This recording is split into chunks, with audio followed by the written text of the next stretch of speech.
To be honest, I don't really know what changed. We did start things pretty young, right? And I think, I started smoking when I was 12, drinking around about the same age as well. Luckily, my parents aren't alive to hear that, and not looking after myself from a young age. And I think there was a certain element of just getting fed up with that, to be honest, and just feeling like there was kind of more to life than waking up with a hangover Sunday afternoon, not being able to kind of move.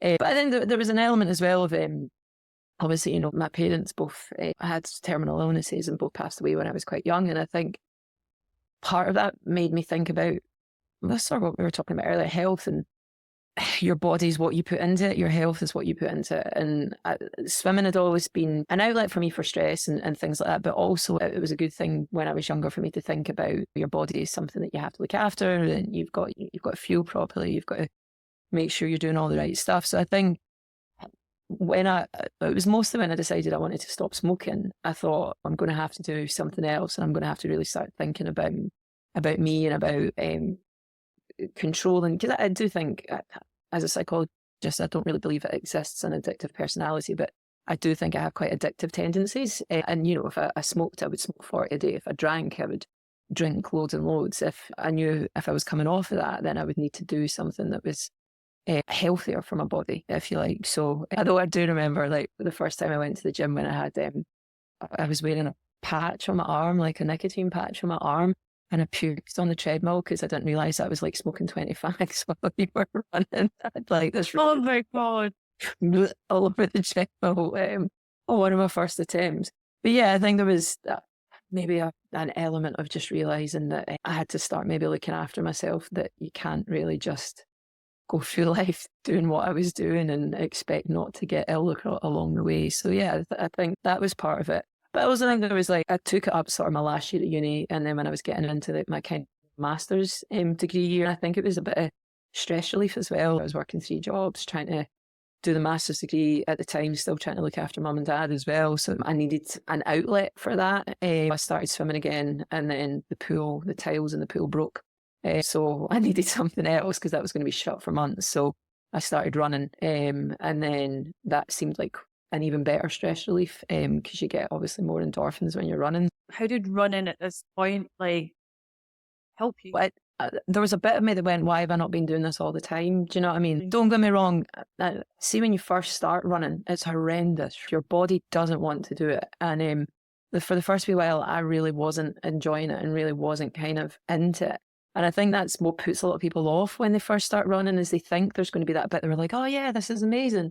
And it's not like that at first, especially for a swimmer, because, and without getting into the kind of biomechanics of the sport, the way you move in the pool is completely different from the way you run. And that when you run, you need to keep your hips completely pointing forward and solid. When you swim, they're rotating all the time. So I run like that, and I still run like that. You can still see me miles away. Tam knows it's me. My husband knows it's me coming because of the weird way I run. So yeah, it was a bit at first, like, just persevering. And then, yeah, I think there was that day when all of a sudden I could run and I was getting faster and I was feeling more me. There's a kind of, I don't know how to explain it. It's the same with open water swimming. There's this sort of almost like mindfulness that goes along with it, where you can just completely focus on something else that takes you completely out of everything else. So if you're really stressed or something, you go and you run and you think about it, and then it kind of disappears, and you start noticing things round about you, and you start noticing your body feeling good, and you come back and everything just doesn't seem as bad as it was when you first went out. It was definitely a realization that this is actually really good for me. This actually makes me feel more in control, and more, because there's an element of strength that goes along with running that there's maybe not as much of that in swimming.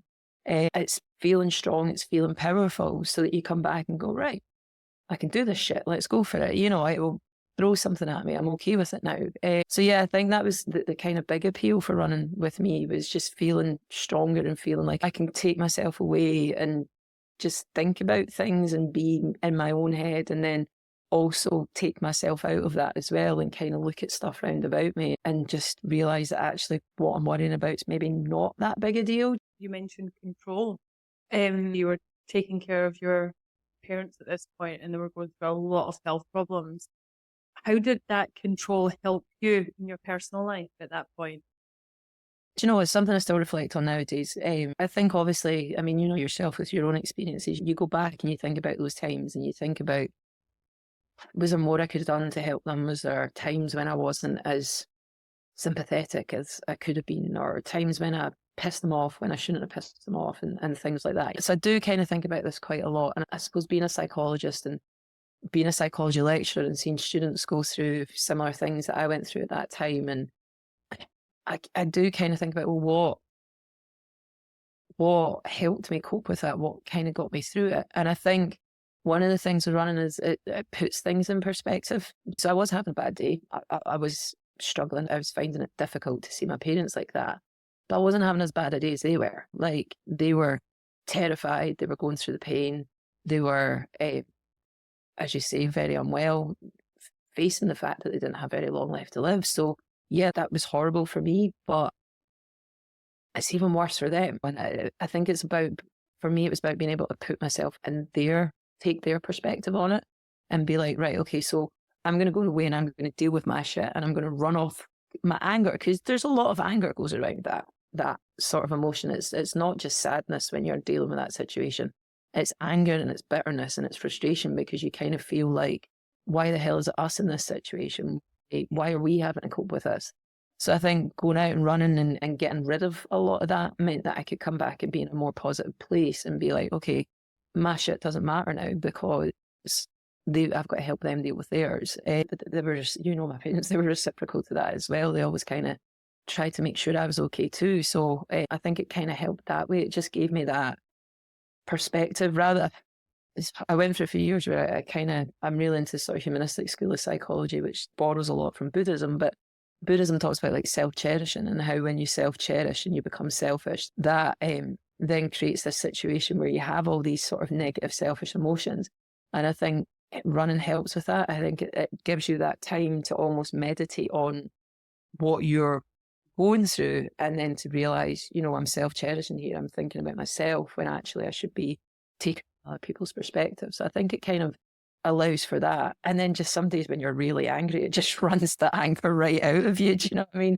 By the time you come back, you're so exhausted, you can't be angry. Does it make you feel more in like the present when you're running? Definitely, because you've got to focus. Like, I mean, obviously it depends what kind of run you're doing, right? If you're doing a hard session, if you're just going out for a kind of long, easy run or whatever, but definitely you've got to focus on your breathing, you've got to focus on your form, you've got to focus on the pain of running sometimes. So it definitely brings you into the kind of present more. And obviously, like, that's what mindfulness is all about, is about trying to be in the present. It's one of those things that you can, in that moment, you can't do anything about the past, you can't do anything about the future. So you have to just deal with the present. And if you can sort of then overlap that into your everyday life, then it's something that helped me feel more in control. And also just knowing that you can do that makes you think, well, do you know what? I'm maybe a bit stronger than I think I am. I'm physically able, so I can be emotionally able as well.